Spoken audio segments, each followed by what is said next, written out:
There's a creepy man with a camera in my basement. That's me. DJ Crazy Chris L. From Chris Lezak Photography. Good day, YouTube, and you just got introduced to Christopher here. So, what are we drinking today? We're drinking this. This is from the Lake of Bays Brewing Company in Baysville, Ontario. This is the Stamp Hammer. Now, the Stamp Hammer is 6.5% alcohol by volume, and it is supposed to be an oak-aged amber lager. So, an oak-aged amber lager. So I'm this afraid. this would be a lot like what Waterloo's amber was when it first came out, because it was a lager and it was oak-aged as well. Or just recently, and this is what I'm going to be comparing this to. So, can this craft brewery at over $10 a bottle? Oh my God! Can this craft brewery at over $10 a bottle compete with Sleeman's? Because Sleeman's oak-aged lager was basically an amber lager as well. It came in the Sleeman's collection pack, their seasonal selections for the summer. So, is this $10 bottle? Don't use that opener. Use your shitty one. I just want to see me struggle with it again. The nail is already wearing down. See, that's the problem. It's so terrible. And real quick, there you go. Hey, oh, damn magnet. Oh, I'm so afraid of this beer. I don't want to drink this. That's not gonna be so bad. I thought it'd be a lot darker than that. No, it's an amber. Weird. There you go. Nice amber lager. Oh, No, it's oak aged. It doesn't say how long it's oak aged for. smells like I'm in Europe. What it smells like. Or does it? Let's see. I gotta move the hat back for a second. Stamp hammers were used in logging days. Yeah, we know that. Yeah, to make marks on logs. Yeah, we know that. Yeah. Okay, so it doesn't actually tell you that. The one thing you would actually need to know is it barrel aged or oak chip aged, and how long. Oh wait, right there, oak chips. That's in the ingredient, so it's oak chips. So water, malted barley, oak chips, wheat, and hops. Packaged on September 10th, 2015. So we're looking at about a month old, just over a month. Oh, that does not smell very good.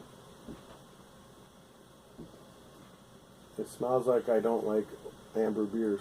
That's what it smells like. No, see, I think you would like amber beers from the things you've liked today. It smells like we're drinking a beer from Lake of Bays.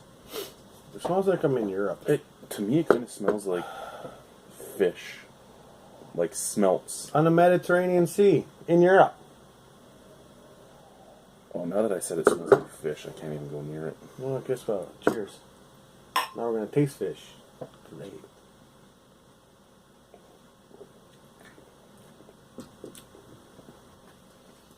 I'm going to tell you something. It's not the worst thing I've had today. It's not. I think the oak chips saved it, because you're getting that vanilla, you're getting that slightly oaky tannin, a little bit of vanilla, a tiny touch of fig. You're getting the taste you should get from an oak-aged beer. So, I mean, the oak chips did jump into this. This was probably the bland. This probably went the route of Innocent Gun. This was probably a super bland base beer, and then they threw the oak chips in, and then everything came out of it. Well, Chad, you know this. I don't like warm beer. And I know for a fact that this would taste a whole hell of a lot better. Not because of it being cold, that's going to taste better and hide all the flavor. But I like my hoppy beers cold. Just because.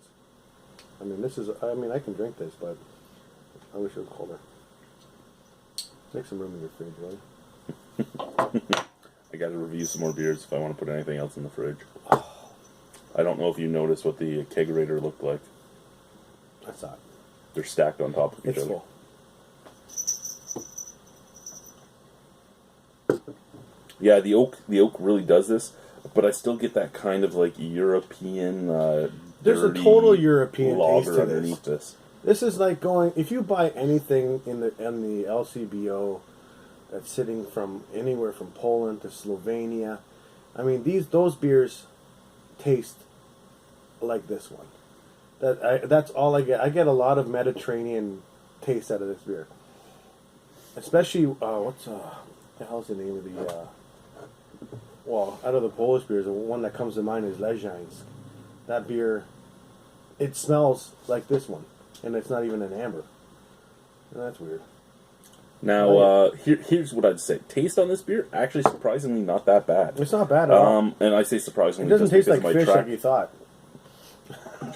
Or does it? just my track record with this brewery, I'm actually surprised it doesn't taste that bad. Smell, though, I hate the smell. I think it's horrible. Yeah, I'm not a fan. I mean, that's all. I mean, I feel I've never been to Europe, but it just smells like everything from Europe. Out of the bottle, it's a little better. You kind of get that almost cotton candy-like sweetness coming off of it because of all the oak. Oh, that's way better. It smells. I want to drink this out of the bottle now because it smells way better than out of the glass. Yeah, out of the glass. Oh my god, it Yeah, smells out of way the better glass, in the bottle. Not the way to do it. No, drink out of the. Carry this actually- in a bar. Walk around with it. Hey, baby, what's that? I'm gonna drink. Want some cotton candy? Because that's what it smells like. It smells great. But no, see, actually, you know what? After smelling it from here and then smelling the glass, it's like night and day. It's, it's like smell back to back. It's just ridiculous. That happens that sometimes smells too. It's fantastic out of the bottle, but out of the glass, it's just like why? So Why did you tease me? visually appealing, sure, it looks like an amber ale. Scent, no thank you. Taste, it's worthwhile. I have to drink the rest of this. Not if you don't want to. Oh, it's warm. Got any ice? I have a Chilsner. Use some fucking, any fishing rod to get the fish out of this. Anyway, out of 10 on this, I would probably give this a 6.5. I wouldn't buy it again. I wouldn't really recommend it, other than to say if you haven't tried it, try it, because it's always good to try something. You might love it. But I just don't care. There's a lot of oak to it, and that's about it. Other than the oak, there's nothing to this. You know what? I'm gonna tell you something. I'm gonna go a little bit higher. I'm gonna go with. Okay, what's a 7 rating? If it's would I recommend it at a 7? You know what? I'm gonna give it a 7. You know why? Because I have a European background. I'm Polish. My wife, she's Slovenian. Our parents, they love the beer, and when they go to the LCBO and other places like that, they buy all their, Slovenian and Polish beers. I'd recommend this one. Let them try this one out, because you know what? They might be surprised and be like, you know what? This is actually not bad. For them, for their taste. I mean, I'm not a huge European beer fan, except for, Żywiec is my favorite Polish beer ever. But I would recommend it. So I'm going to give this one a 7. I wouldn't buy it personally, but I would recommend it to other people, especially with a European background. Let them be introduced to this beer. You don't like Tatra? No, I'm not a fan. No? No. I don't mind Tatra. But- Zavich there is the one I normally would go to. My buddy loves Żywiec is the Worka. best. Oh, Worka's not bad. EB's not bad either. Tinsk isn't bad either. But you know what? We'll do some reviews on European beers at some point. But we'll stick with this one. You know what? I would recommend this to anyone with a European background, especially to their parents, because they're going to smell this and right away they're going to think, okay, because if you pour this into a glass and not tell them where it's from, they're going to think it's from Europe, guaranteed. And be like, oh wow, where in Europe is this from? Well, it's from Ontario, Europe, Ontario. Bye, guys. Europe, Ontario. Why not?